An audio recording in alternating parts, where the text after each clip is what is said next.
तो hello student, आप सभी को एक नई वीडियो में स्वागत है। तो देखिए मेरे डियर स्टूडेंट, मैं आप सभी को हेलो एल्केन और हेलो एरिन चैप्टर के सभी महत्वपूर्ण प्रश्न को लेकर आया हूं बच्चों, जो हर साल पेपर में आपको पूछते हैं। तो देख लीजिए बच्चों, ये जितने भी क्वेश्चन मैं बताऊंगा आप सभी को बहुत ही इंपॉर्टेंट क्वेश्चन है बच्चों, क्योंकि ये पेपर में हर साल रिपीटेड वाले क्वेश्चन है। तो इसलिए आप लोग इस वीडियो को अच्छे तरीके से जरूर देख लीजिएगा। तो देखिए मेरे डियर स्टूडेंट, हम लोग का पहला क्वेश्चन यहाँ पर है। देखिए आप लोग की हेलो एरिन क्या है, फ्रीआल का सूत्र उसके उपयोग को लिखिए। क्या कर रहा है कि हेलो एरिन क्या है, फ्रीआन का सूत्र उसके उपयोग को लिखिए। तो देखिए बच्चों, बहुत ही इंपॉर्टेंट क्वेश्चन है, क्योंकि ये 2019 और 18 में पूछा गया क्वेश्चन है। तो इसलिए आप लोग इसको भी देख लीजिएगा। तो देखिए यहाँ पर क्या कर रहा है कि एरोमेटिक हाइड्रोकार्बन के वह हैलोजन जिसमें हाइड्रोजन परमाणु सीधे एरोमेटिक वलय के कार्बन परमाणु से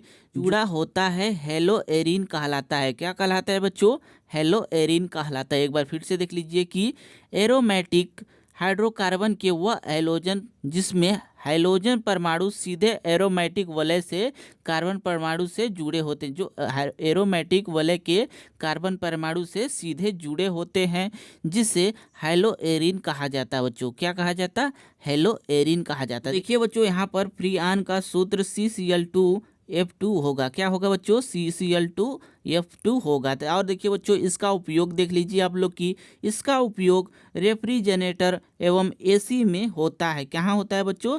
रेफ्रिजरेटर और एसी में होता है इसका उपयोग। तो देखिए बच्चों, बहुत ही इंपॉर्टेंट क्वेश्चन था। आशा करता हूँ आपको अच्छे तरीके से समझ में आ गए होंगे। तो एक बार फिर से देख लीजिए आप लोग की एरोमेटिक हाइड्रोकार्बन के वह हैलोजन जिसमें हाइड्रोजन परमाणु सीधे एरोमेटिक वलय के कार्बन परमाणु से जुड़ा होता है, हेलो एरिन कहलाता है। क्या कहलाता है? Hello Erin. तो ठीक है बच्चों, आपको अच्छे तरीके से समझ में आ गए हो तो अगले क्वेश्चन को हम लोग देख लेते हैं। हमारा अगला क्वेश्चन है, आप लोग देखिए ध्यान से। तो देखिए बच्चों, हम लोग का दूसरा नंबर क्वेश्चन क्या कर रहा है कि उभयदंती नाभिक रागी समूह क्या है। क्या कर रहा है कि उभयदंती नाभिक रागी समूह क्या है। तो देखिए यहाँ पर 2018, 19 और 22 में पूछा गया क्वेश्चन है। तो इसलिए आप लोग भी इसको अच्छे तरीके से देख लीजिए। यहाँ पर देखिए, यहाँ पर कि ऐसे नाभिक रागी समूह जिसमें दो न्यूक्लियोफिलिक केंद्र उपस्थित होते हैं, उभयदंती समूह कहलाते हैं। क्या कहलाते हैं बच्चों? उभयदंती समूह कहलाते हैं। देखिए बच्चों कि ऐसे नाभिक रागी समूह जिसमें दो, क्या कर रहा है कि ऐसे नाभिक रागी समूह जिसमें दो न्यूक्लियोफिलिक, क्या कर रहा है कि न्यूक्लियोफिलिक केंद्र उपस्थित होते हैं, उभयदंती कहलाते हैं। क्या कहलाते हैं बच्चों? उभयदंती कहलाते हैं। देखिए यहाँ पर कि जैसे में CN एक उभयदंती आयन है। क्या है बच्चों? जैसे में CN एक उभयदंती आयन है तथा इसमें दो आक्रमणकारी केंद्र C तथा N उपस्थित होता है। क्या होता है बच्चों? C तथा N उपस्थित होता है। इसमें दो आक्रमणकारी केंद्र C तथा N उपस्थित होता है। तो देख लीजिए बच्चों, बहुत ही इंपॉर्टेंट क्वेश्चन था। एक बार फिर से देखिए कि ऐसे नाभिक रागी समूह जिसमें दो न्यूक्लियोफिलिक केंद्र उपस्थित होते हैं, उभयदंती समूह कहलाते हैं। देखिए बच्चों, बहुत ही इंपॉर्टेंट क्वेश्चन है। तो ठीक है बच्चों, अगले क्वेश्चन को हम लोग देखते हैं। हमारा अगला क्वेश्चन है, तो देखिए बच्चों, हम लोग का तीसरा नंबर क्वेश्चन क्या कर रहा है कि डार्जन अभिक्रिया पर संक्षिप्त टिप्पणी लिखिए। क्या कर रहा है कि डार्जन अभिक्रिया पर संक्षिप्त टिप्पणी लिखिए। तो देखिए यहाँ पर इसका टिप्पणी लिखते हैं बच्चों। यहाँ पर देखिए कि जब पिरिडीन की उपस्थिति में एथिल एल्कोहल की अभिक्रिया थायोनील क्लोराइड के साथ किया जाता है तो एथिल क्लोराइड बनता है। क्या बनता है बच्चों?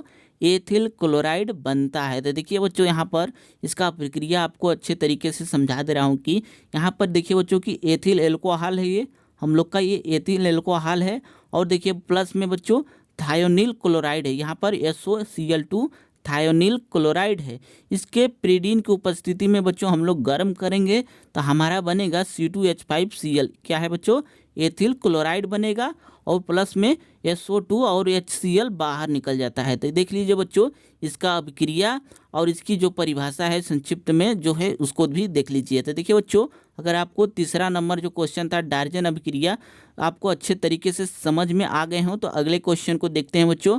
हमारा अगला क्वेश्चन है, देखिए ध्यान से आप लोग। तो देखिए बच्चों, चौथा नंबर क्वेश्चन क्या कर रहा है कि बुर्ज अभिक्रिया पर संक्षिप्त टिप्पणी लिखिए। बहुत ही इंपॉर्टेंट क्वेश्चन ये भी है बच्चों, क्योंकि यह 2020 और 22 और 23 में लगातार पूछा गया क्वेश्चन है, तो इसलिए आप लोग इसको अच्छे तरीके से देख लीजिए। तो देखिए बच्चों, यहाँ पर क्या करा है कि शुष्क ईथर की उपस्थिति में जब मेथिल क्लोराइड की क्रिया सोडियम धातु के साथ कराई जाती है तो एथेन का निर्माण होता है। यह अभिक्रिया बुर्ज अभिक्रिया कहलाती है। क्या कहलाती है बच्चों?